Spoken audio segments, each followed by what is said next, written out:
Many years later, Abraham's great-grandson Joseph ruled over Egypt, second only to the Pharaoh. He invited his father Jacob and the entire family to move to Egypt. They became known as Hebrews and grew for generations until they became a large people group. A new Pharaoh came to power, who didn't know the friendly history with the Hebrews. He became so afraid of their increasing numbers, he told his people, "We need a plan to stop them from multiplying. If a war breaks out, they could join our enemies, fight against us, and leave." So the Egyptians enslaved Abraham's descendants and oppressed them with hard labor. But the harder they worked and the worse they were treated, the more they multiplied.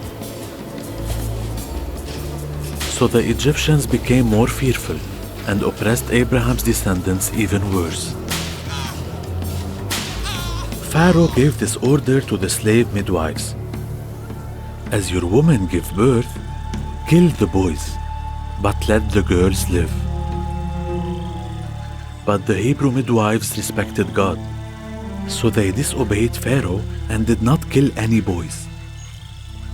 When the king asked why they let the boys live, they said, "Our women are not like Egyptians.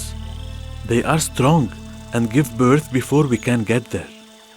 So Pharaoh ordered all his people to throw every newborn Hebrew boy into the Nile River. One day, a slave woman gave birth to a son and hid him for 3 months. When it became impossible to hide him any longer, she set him in a waterproof basket and placed it in the Nile. The boy's sister watched from a distance to see what would happen. As Pharaoh's daughter was bathing in the river, she saw the basket and opened it to find a crying baby she recognized as a Hebrew.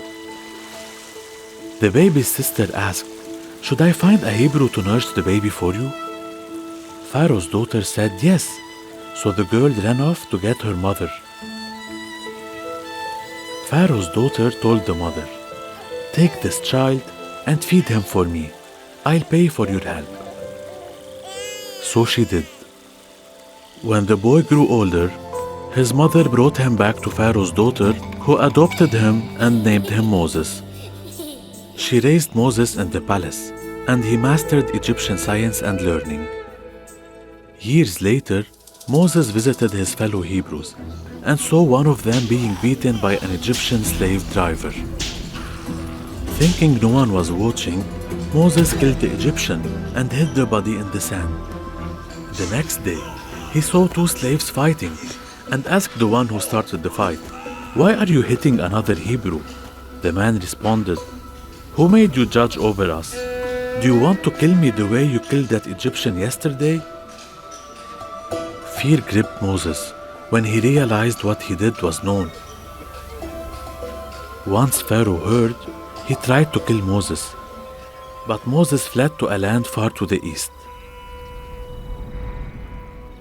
There he met a man, married his daughter, and worked for him as a shepherd.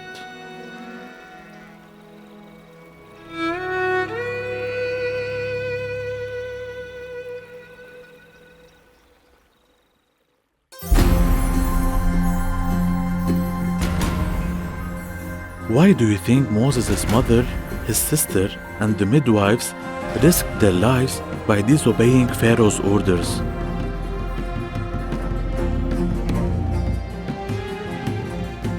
A single event changed Moses' life forever.